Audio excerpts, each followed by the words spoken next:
Hello, everybody. Welcome back to the second session of the day. This session is on a crucial topic of SAP Build Governance. Thank you, everybody, for joining us live. SAP Devtoberfest is a celebration for developers. It's all about coding, collaboration, understanding the latest SAP trends, and get the industry insights. It is also a fun contest where you attend sessions, learn the best practices, do hands on tutorials, take part in fun Friday events, and earn points. The top 10 winners will be awarded a grand prize of an all expense covered trip to 2025 Decade location. That's the best part. My name is Rekha Dr. Along with me, I have Srinivasan Ilamegam. We are developer advocates at SAP, and it's our pleasure to host this session. Now, let's welcome our guest speaker, Dinesh Singh. Dinesh is a product manager specializing in SAP Build with a focus on governance and actions. He brings with him a rich experience of 15 years working across various SAP technologies and has held roles such as consultant, solution architect, and product manager. Dinesh is going to talk about setup rules for who can create and transport SAP Build projects. I will now hand over to Dinesh for the topic presentation. Over to you, Dinesh. Thank you so much, Rika. Hi, everyone. Welcome to this session. And as Rika briefly mentioned, that in this session, we're going to focus on how we set up the governance flows and who can create it and which are the scenarios which we're going to cover in this session. Okay, so let me just quickly bring the slide up.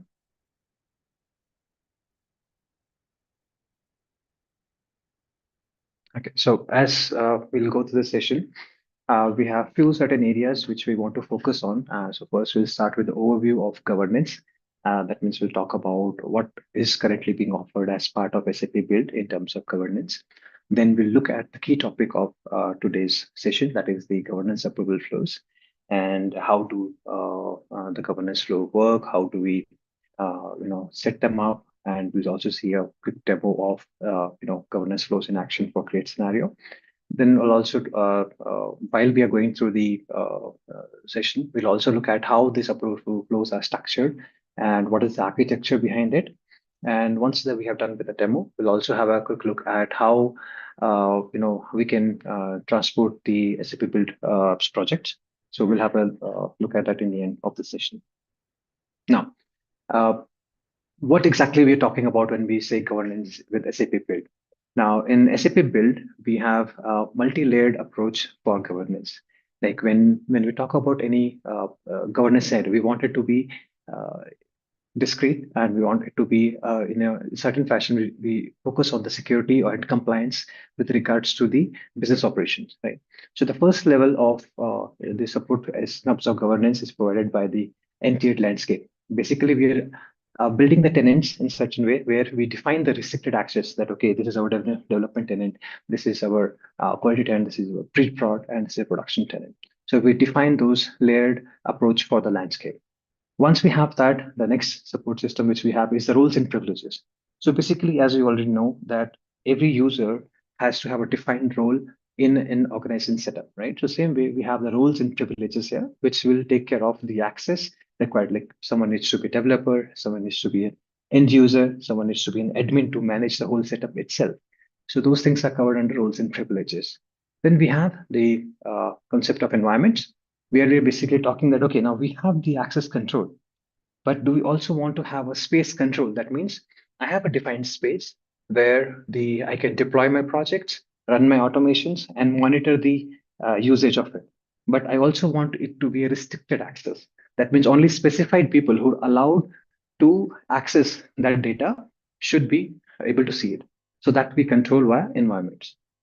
Now, along with that, now when we're talking about a process orchestration, we should also look at, we'll be talking to third-party applications, we're talking to S4 or some other databases, right? So that's where we also have concept of destination whitelisting and environment mapping. What does that mean? I mean, in previous sessions on SAP Build, you would have heard about these terms about destinations, environments, rules, and privileges. But when we talk about destination whitelisting, What are we referring here is that any destination which is configured at a BTP sub-account level to be consumed by build apps has to be whitelisted first. So once you whitelist, only then the subsequent applications in SAP Build can consume it. So that way we add an additional layer of security. And only the ones which are intended to be used by SAP Build would be available for you to consume further. Now, these are the limitations which we or the restrictions we have put to enable you to access. Now, thereafter, you can still create once you have all these access.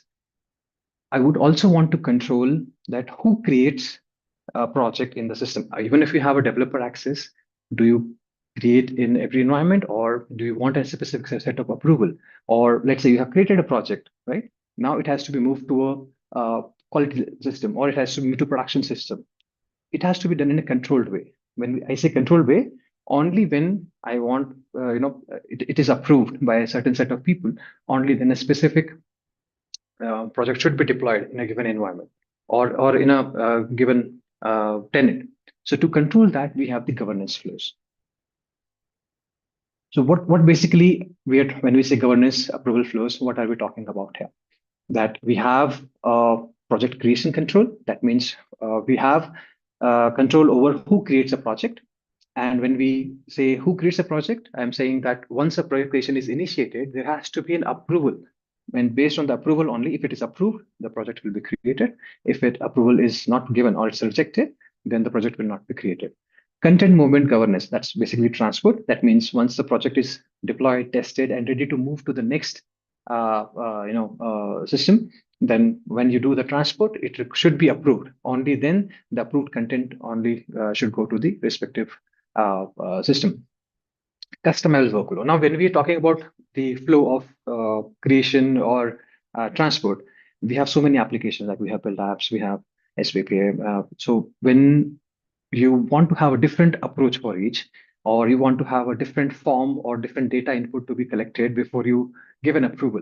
So customizable workflows, basically we're leveraging SAP Build Process Automation here to design the flow in such a way that you can control who approves, how many levels of approval, and do you want any kind of questionnaire to be filled? Those things can be controlled. So it's fully customizable workflow. We didn't want it to be a rigid approach that we give a standard solution for all, but we do have a standard template which will be provided as part of the governance. But then that can be enhanced further, created different versions on top of it based on your requirement.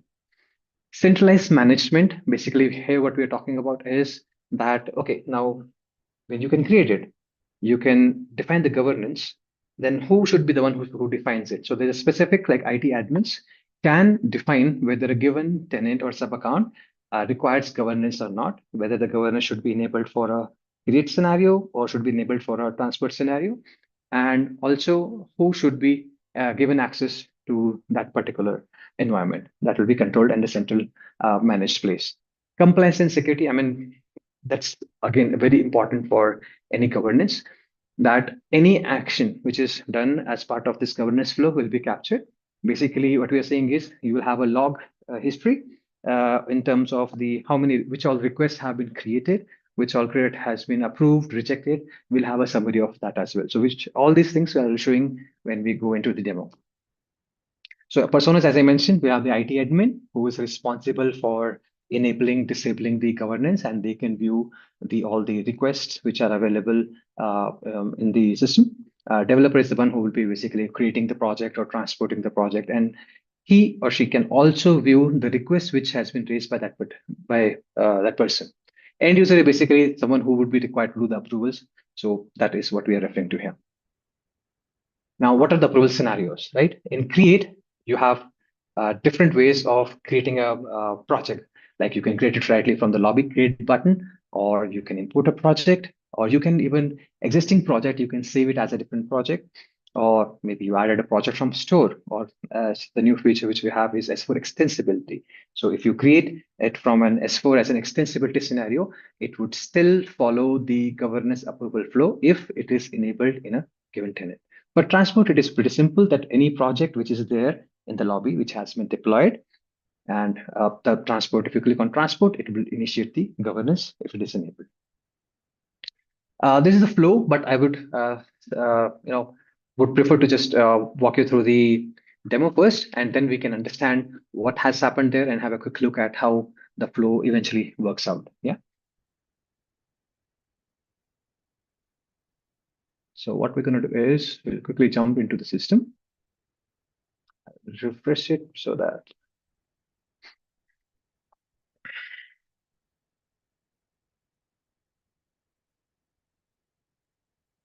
okay.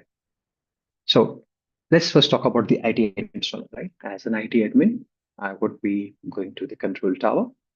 And in the control tower, we have two sections enabled. One is the governance rules, where we do the setup of the governance, and governance requests, where I can see the current status of all the requests. Mind you, because I'm IT admin, I can see all the requests in the system. But when I talk about as a developer or as a user, you can only see the request which has been raised by you. Yeah.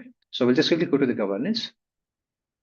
Here we can see right now we have already enabled for create, and because it's a we would be releasing the feature later and early Q1 maybe for the transport as well. But right now we have the end-to-end demo for the create scenario, but we also quickly show you how the look and feel of how it would be for transport as well. So here you see an option of the rule, which is like create a project. Basically, it is talking about the governance for create scenario. Status basically tells whether it is governed or not. And on the right-hand side, we see the configuration, whether it is ungoverned or governed. So right now, let's say if I do ungoverned, it'll ask me whether you want to deactivate the governance. But it doesn't impact the existing running approval flows because they're already pushed to the runtime. So those will still continue to execute. But if I deactivate, I mean any new project creation would not initiate a governance approval flow. Now, once it is defined as governance as enabled, you can see here there's a project which is associated with it, right? And the current version of it is 1.0.4 and it is deployed. Now, when I click on this project, it will take me to that uh, project, and I'll just open that.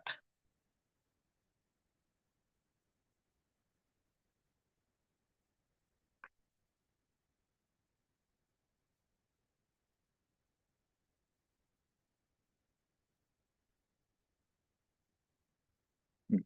So while it is opening, we'll also have a quick look at the other section, right? So why do waste time? Okay, so we talked about the governance request, right? So what does this section talk about? So it basically shows you all the governance requests which are there in the system. So you can see here you have the project name, request type, creation date, who has requested it, and what's the status of it, and when it was created. Do not worry with the rejected. It was just because you were testing so that we should have a end-to-end working scenario for the session. Yeah, so you can see here the statuses of all the ones which is approved, rejected, and pending. Basically, any request which has not been either approved or rejected shows a pending status here. And the status date basically reflects on what date that status was achieved, right? So when pending, that means it is still in progress. So since when it is in progress, you can see it here. And when we talk about the rejected, and you can see the status, that means on October 21st, this request was rejected. We do have some filter options as well here, where you can, if you want to search this based on your project, you can do that. You want to, based on certain date parameters, you can do that. You want to search this based on the request type, you'll have a fixed options here. That is, one is your creation of the project, one is transfer, and then requested by, maybe if as an IT admin, I can look at the other people who have been involved, and whose request I want to have a quick check, and also on the status to understand at what level of rejections are happening in the system, or approvals, or how many are still pending and people are not even approving them. Yeah, so at least those statuses can be checked here. Now let's go to the project. Okay, so this is our project. I will zoom in a bit to make things easy. Okay, so before we go into the details of this project, we want to look at what all artifacts do we have in this project. Yeah, so we'll go to the overview. Now here we only have three main artifacts. One is your approval flow, which is a process flow, which is walks us, takes us through the whole the approval steps in the governance flow. Then you have a approval form and you have a questionnaire. Questionnaire is basically when I say that, okay, if I'm creating something, I want to know why this user wants to create it. Or let's say if I'm transporting, why this user needs to transport it. Has the testing been done? How many, will it read or write data from any specific system? I mean, this kind of question which you want to put in, right? And to ensure that everything is taken into account for before we either create a project or we move a project from one system to the other, or one tenant to the other. Then dependencies. So we have an action project associated with this, which basically talks about certain APIs. There are two APIs in it, which I'll show you in the process flow. Which these two actions, I mean, APIs created as actions, which basically manage the status of the project so that it can reflect the required uh, status in the lobby, or it has to send any update to the backend. It takes care of that. So let's jump into the approval flow. It is as simple as any other build process automation project which you see. So we have this project created. Strangely, my system is a bit slow. Sorry for that.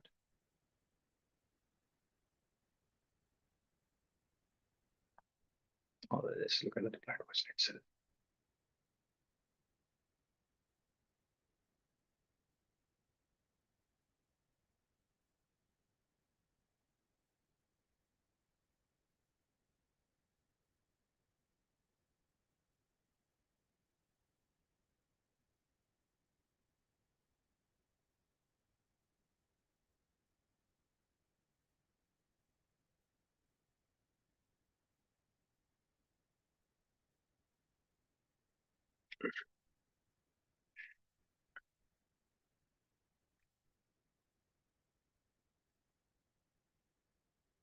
Try to open it again.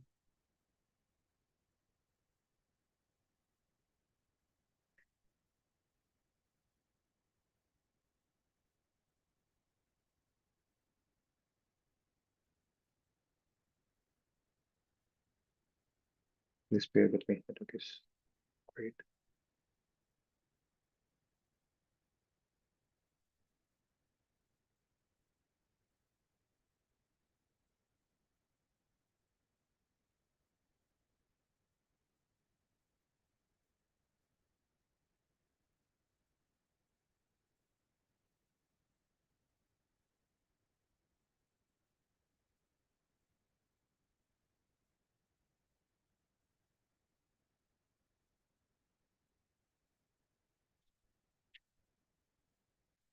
Hopefully it opens time.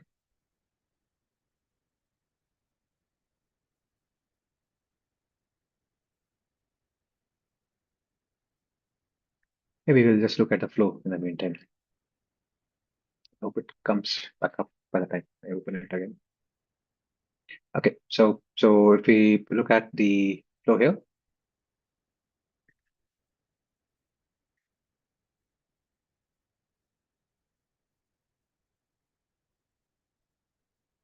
so this is how the flow is defined there. As soon as it opens up, I'll quickly walk us through that.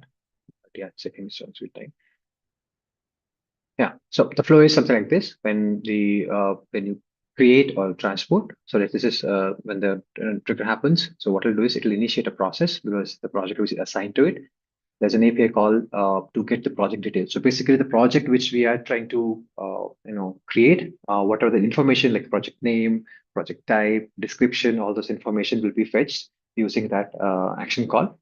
And then there's a variable associated in the project which is process status. In this process status, we'll set up a value as pending questionnaire. Why we are setting it as a questionnaire? Because in the default template, we want to give it as create the want to give a questionnaire. So an initial step. And while we're doing the questionnaire, there's also something called as a resource state update. Basically, what we are saying is whatever the current status we have in the process flow, assign the same status into the backend as well, so that it can reflect in the lobby as well that, okay, what's the current status of the process, right? I mean, what's the current status of the execution of the governance flow? The idea was this, that there are two APIs here. So as I said, right? So one is to get the project details. We have kept it dynamic in such a way that today, tomorrow, if we add improvements to this action, you still do not need to make any changes to your process. And just the action update would still get you more enriched data that tomorrow, if we add additional uh, you know, let's say a line of business or a few other things on the creation visit, those information can still be fetched into the process, and then you can show them on your form, or you want to do some manipulations based on that, you can definitely do that. Resource update is called to basically pass the status. So this is a, if you see here, once the question is submitted, I'm setting it up as process status as pending approval, and then I'm again calling the same action. So what it does is it will keep updating the status. So today we have only these two statuses here, right? You see questionnaire, then we have the pending approval, and once it is approved or rejected, we're again passing the status as rejected or approved. So these four statuses, what they do is they interact with the backend and reflect the status across the lobby as well as the associated steps with it. So when I say associated steps with it, when it is approved, your project becomes enabled in the lobby. That means it is clickable, you can go into the project. When it is rejected, your entry from the lobby will be deleted, and you have to go into the the governance requests to see why it was rejected, or you'll get an email notification why it was rejected. Pending approval is basically it will show reflect in the lobby that it is still requires an approval. And tomorrow, if you say, what about if I want to have multi levels of it? You can have, as long as you set the process status value to whatever status you want, same status would be visible in the lobby as well. And that allows you to continuously improve the governance flow based on your business needs requirements. So now I have no idea why it's not happening.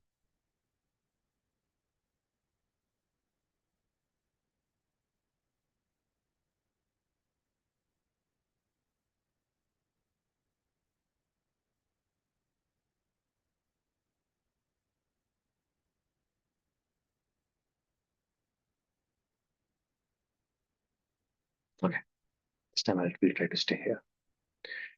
Okay, so we see this process, and we spoke about process status variable, right? So if you look here, we have created a variable as a custom variable, which is a process status.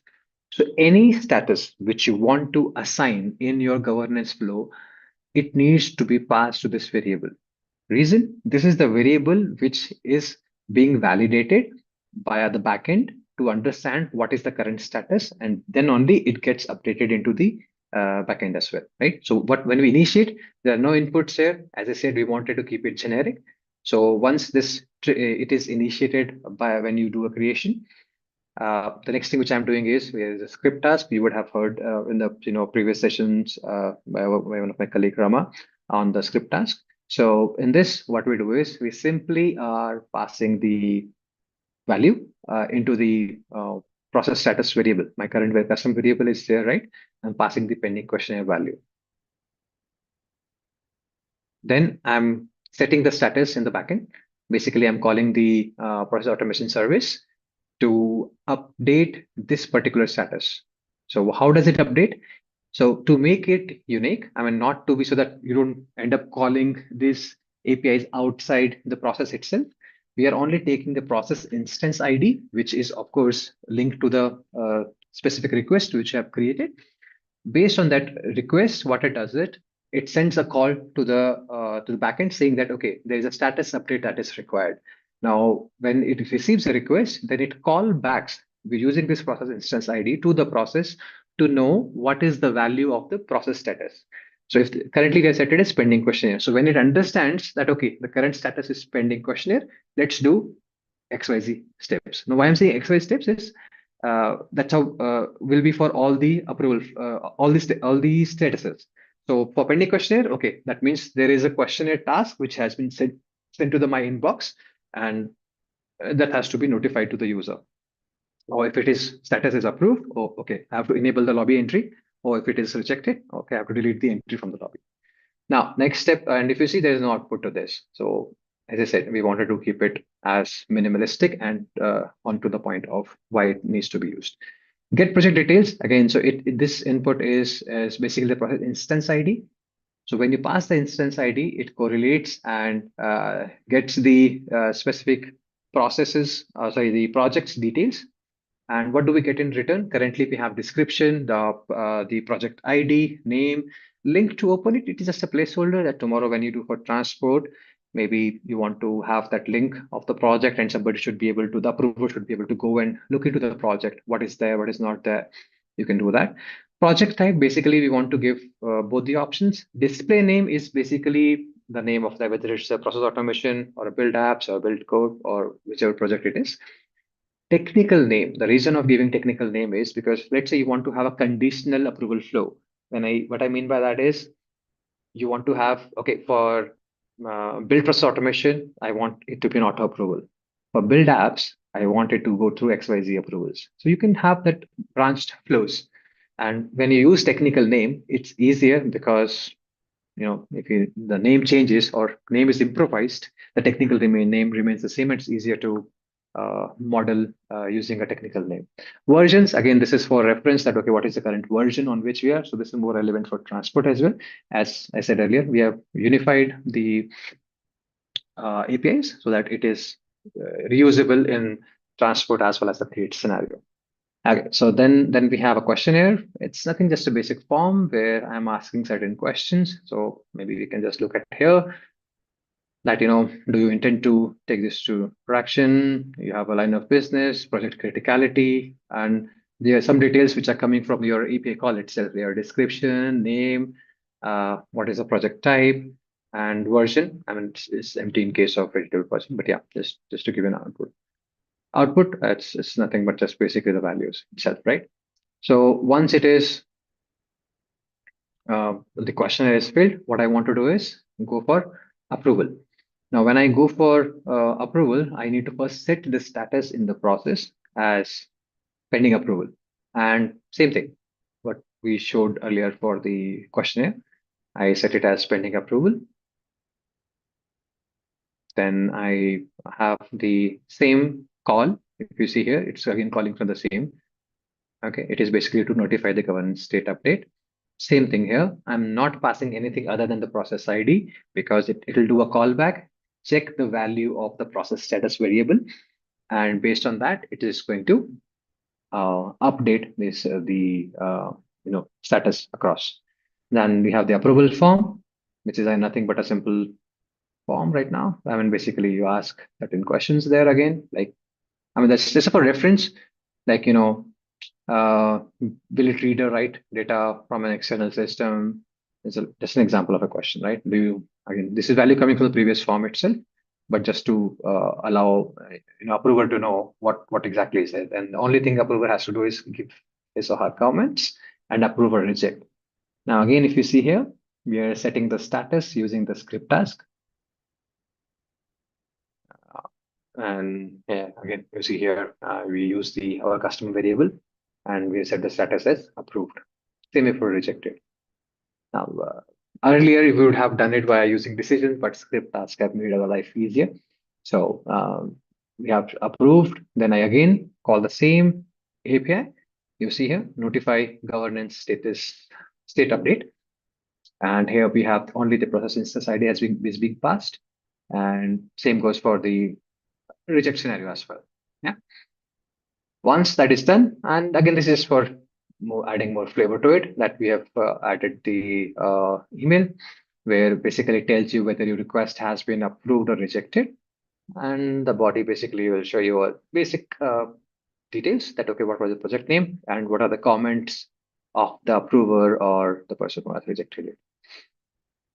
Yeah, so what now we will do is we'll also quickly run this and create a project and see how it behaves. Yeah. So I'm going to create a project.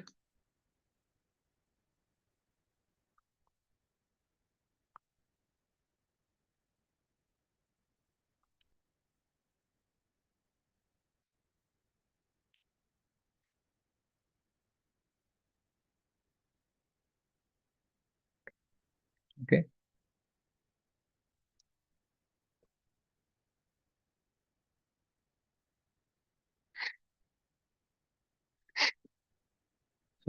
create this project, you see in the backend side, you can see something happening there, right? So, so now you see, since in the flow we had a questionnaire, right? So what it's saying is that you need to submit the questionnaire to trigger the creation approval flow, right? So here it is directly linking it to the my inbox. If I click on this, it will take me to my inbox. But while that is opening, what I also want to show here is, you see here, it says status pending creation. And when I click on it, it shows me on the right hand side, the side panel, the version is pending questionnaire. So this is what I was talking about in terms of status. So whatever status I have passed or defined in the approval flow, that reflects in the lobby. So that makes it easier for as a user to know what is happening to my project. So now I'll go to the inbox. I have a task here. It's a questionnaire for project creation request. This is my project. System is very fast, so please bear with me. Okay, so I'll just quickly say, okay, this is a high priority. I need this to be, yeah. Okay, no, I don't want to take it to production. No, I'm not doing read, just a demo. Now, if you see here, only submit request is there. That means why? Because you have initiated the request. We have given an only option to submit. If you want to withdraw this request, you can always go to the lobby. You will have the task pending for creation. Right? We saw that. We can just delete the entry from there. It will stop the process itself as cancelled. So now I submit this request from here. Yeah, it has been submitted. Now, how does the status look in the lobby? We'll just refresh the lobby. Okay, so if you see here, the status has changed to creation pending approval, right? So now it is pending for approval. And if I close it, it will still show you as pending creation because we don't want to have too many information here in the versions. So whenever there's an open request, it will show you as pending creation here. And when you click on it, the version will open and it will show you what's the current status. Yeah. So now this task is again for the demo purposes gone to my inbox itself. And when I see it here, yeah, it is pending for approval. Now, before I approve or reject it, let's have a quick look at how does it look in the control tower. That means in the governance requests, our project name was base underscore 02 and so and so. Just have a quick look. Okay, so you can see it here. This is my project. We have created today. It's created by me. It's pending, and the status update is as of today. So we'll come back here. Let's say, okay.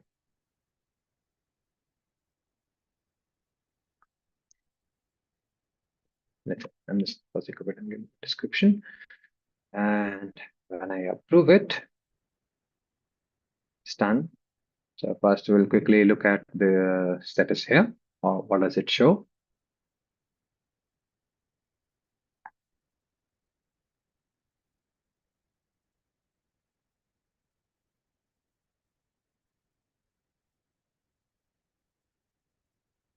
You can see here the status changed to approved. And I will go to the lobby.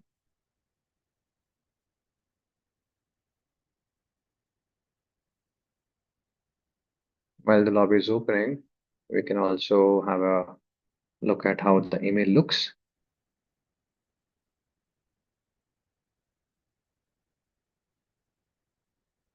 Yeah, so this is what the email would come into the system like. And okay, this is approved. And you can see the comments added here. Yeah. And when we open the lobby slowly, yeah, you can see it here. Now it doesn't have any version here. Why it doesn't have a version? Because it is just a editable project and there's no version created yet. So I can show you the version here. You can see here there's only a editable version. If I go it opens and it's another project which we created, and we can just start with doing our work in that. Quickly, we Let's look at how the reject looks, because I just want to show how it behaves in the lobby. Rest of the flow remains the same. So we'll just quickly do that as well.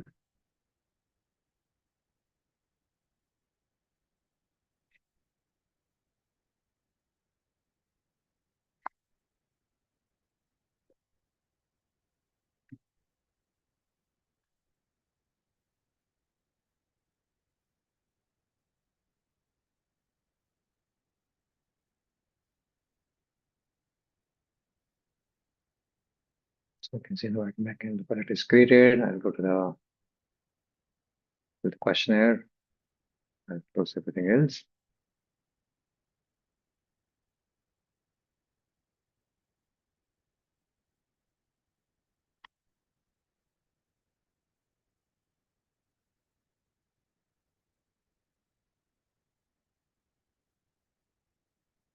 Yeah, I'll just skip the, it's not that important project for me. If you rejected, I don't care. Submit it. Once it is submitted, I'll just refresh it here. The link, I'll go there as well and show you the status.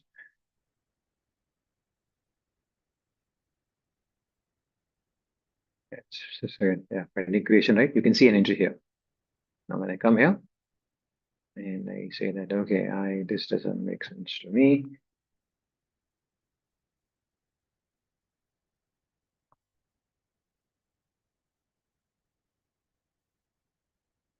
And if I reject it, task is completed here. When I come to the lobby and if I refresh it, the entry is deleted. Yeah. And the only place I can see that now is my governance requests. Here I can, while this is opening, again, I'll show you the email which I have already received. You can see it's marked as rejected, and as well as you can see the email that says it has been rejected, and with the comments. Transport flow would also remain the same. I mean, when I say transport flow would remain the same, is that let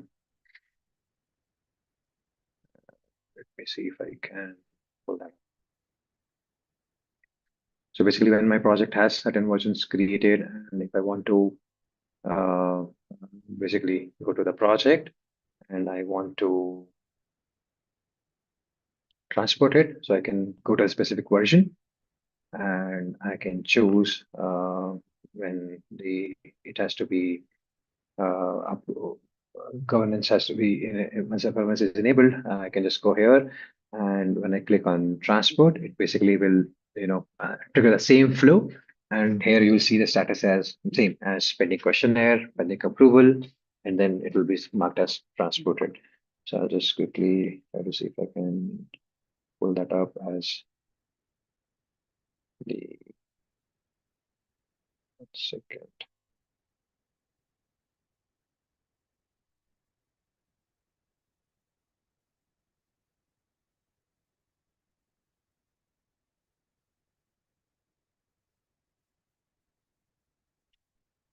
Save time first.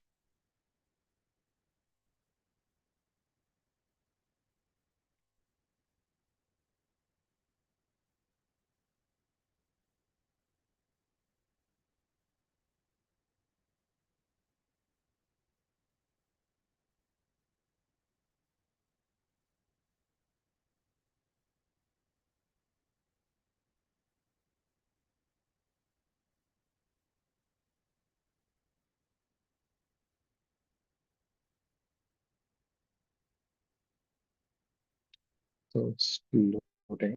Second.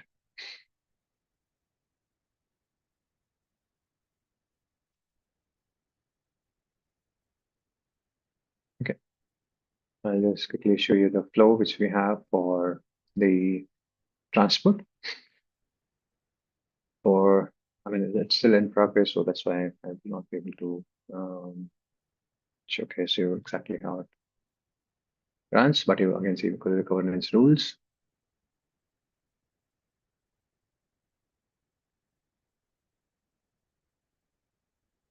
Yeah, Okay, so you'll see something like this, transport a project, where you can do the transport of the project. You'll have same thing here there for the governance, ungoverned and governed.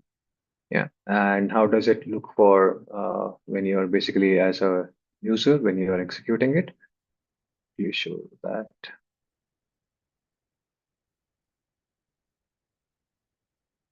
Yeah. So any project if you have, you want to basically transport, go to the versions. Once you go to the versions,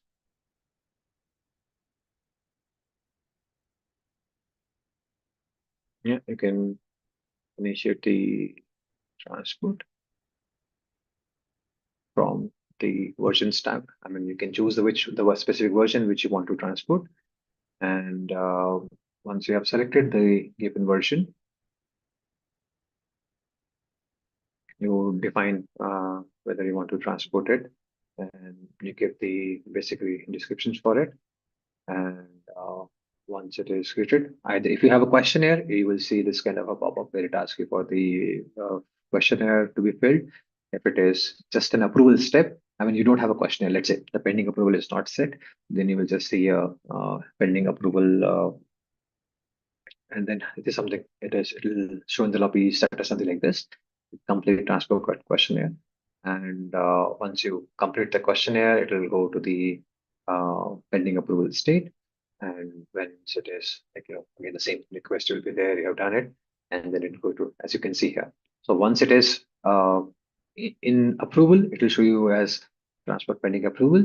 Once it is approved, you will see as transported because we do not control the CTMS. So basically, it will be transported. The transport would be initiated.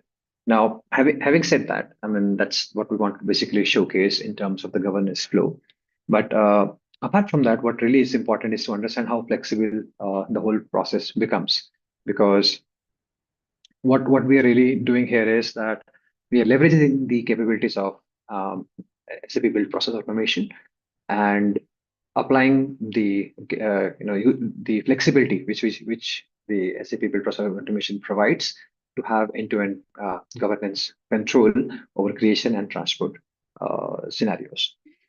Now, with this, I just also want to show the for the build apps that we have the versioning concept enabled, and there also I'll just have a quick look at the CTMS and also how we transport a build apps project, and then the last 10 minutes we'll try to take the questions because I haven't had a chance to look at the chat, but I'll try to answer the questions as many as I can, and then ones which I would not be able to answer, you have my email address as well. You can definitely reach out and we can discuss further. So for doing that, what I'm going to do is I'll go to the systems which I want to show. Just bear with me till I open those systems.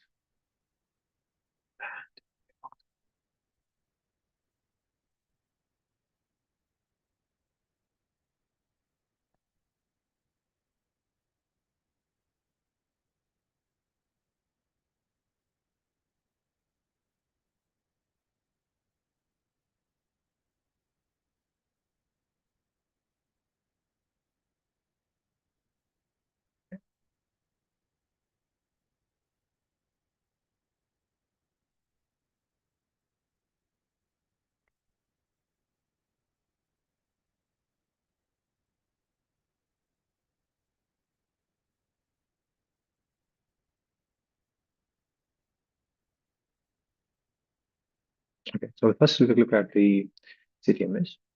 So first I'm going to go to the transport nodes and look at what nodes we have. We have two systems here.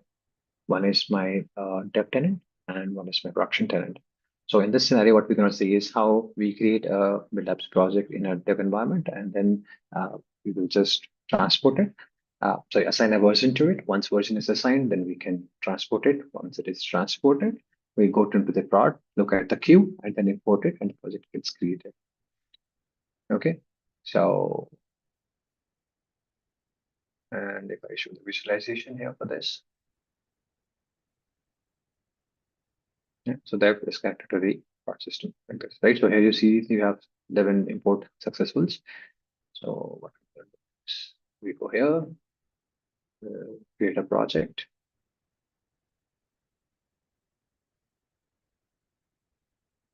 Okay, this for the purpose we create a.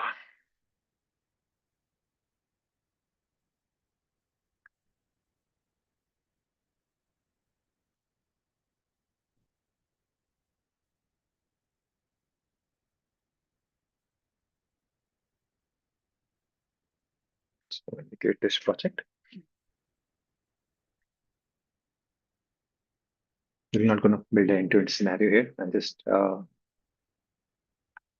not like hello world, but let's put a change the text, save it, and then show how we assign the version to it.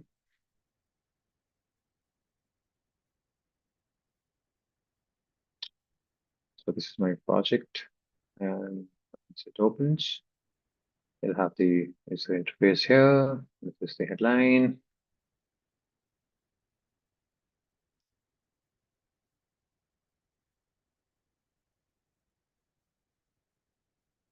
Yeah, my typing speed is comprehending the speed of the internet.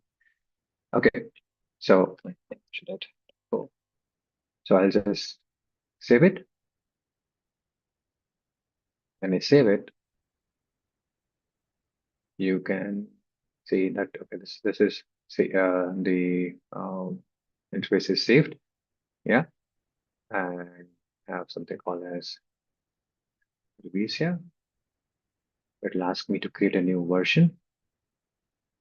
So by default, it is giving me 1.0.0 version. So I'll say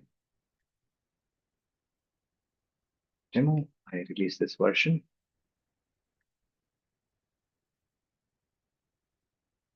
Okay, go back to listing. This version is released. Now we have something called this. It's just not something which I want to open right away, but yeah. Okay. So once we come here, you can I'll just refresh it. You can see this is the latest version which has been created. So when I click on this, it will show me the versions in the versions tab. I have an option of transporting it. When I click on transport,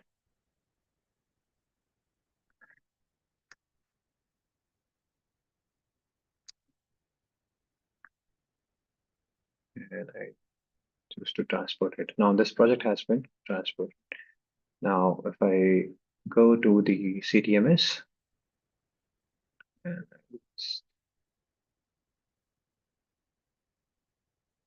refresh it, you see there is go for this queue.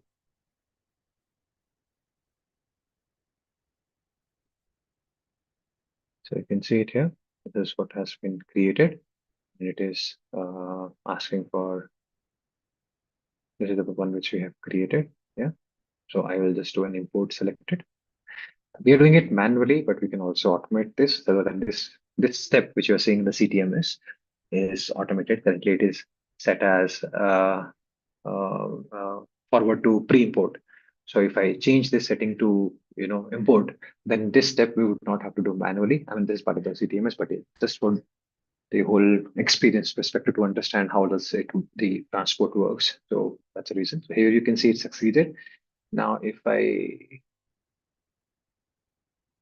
go to the this one, and if you see here, this is the import queue. I don't see any notification here. I'll just refresh the screen. So you don't see it, but it should be here. Yeah. So this is the one which we created, right? So you can see it here. It is available as transported. So why it's saying transported, because if you had imported from here, it would have shown as imported. So that is to segregate how you are trying to create a project here. So now this is marked as imported. Now, if I click on import, it is in progress, successful. If I close it here, you can see the project has been successfully created. Yeah, so this is how we do the transport for build apps. So with that, that's all I had for the demo. With that, I would like to the control back to Rekha and probably can share the questions if something are there. I'll be happy to answer those. Yeah, Dinesh, we have couple of questions here. Mhm. So when this feature will be a general availability? When it is. So we are for create, we are targeting end of Q4 and early Q1 we should have for transport as well. Okay, thank you. And yeah, I think that's the only question that was present. Okay, sounds good. Uh, yeah, like I have a question since I work with Okay. the Build. So the governance approval flow you just showed us in Hmm. create and transport. That Hmm. approval flow, is it customizable? The admin can do some changes to that depending on Yes, their absolutely. or its standard. Yeah. So initially, so I'll just give a brief history on that. So when this initial request came, we thought of having it as integrated into the whole creation wizard and the flow itself. But then it becomes that okay, if I do that, I have to think all the questions and give them holistically for everyone to use. But then it becomes rigid that okay, as a consumer or a business user, I may have some different scenarios. So that's why we switched from having a inbuilt wizard, we switched over to build process automation, so that we deliver an initial template which I showcased. Mhm, On top of it, you can modify it to as per your need, as long as you fit in the boundary line. That means like if you want to have it approved, I mean to reflect as a project, you have to pass the status as approved. You cannot pass it as approved and expect it to work. So there are certain statuses which all these things will be documented and available in documentation as well. mhm. But yeah, so that's the reason of using. So basically the prerequisite, you need to have a subscription to SAP Build Process Automation to use governance feature. So let's say if you're only using Build Apps and you say, hey, I want to use governance on top of it, then you need to subscribe for SAP Build Process Automation, because that's where you get the flexibility of doing it. So and hence that's how it is being configured. So that's a prerequisite. Okay, yeah, thank you. That answered my question. So thank you for this insightful session, Dinesh. My pleasure. Yeah, just a moment. I think I-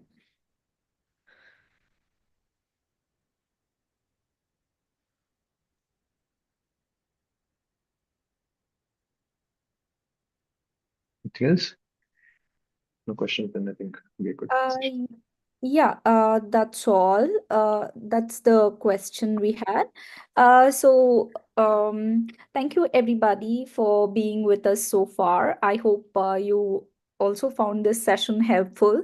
I would like to remind there are two more sessions on SAP Build tools in the line for the day. I wish you take part in them. I'm feeling little unhappy today because this is our last week of Tooling Tuesday of Devtoberfest. But 3 more days to go. So do take part in all the sessions and earn points. I would like to quickly remind that towards the end of the day, a session tutorial with 4 questions based on all the 4 sessions of the day will be released, and this tutorial carries 1,200 points. Do take it up and collect points to step up in the Devtoberfest game board. I wish you all a pleasant day ahead. Thank you.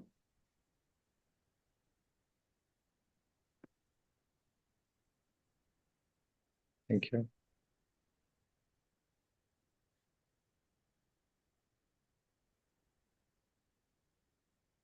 Mm. Okay.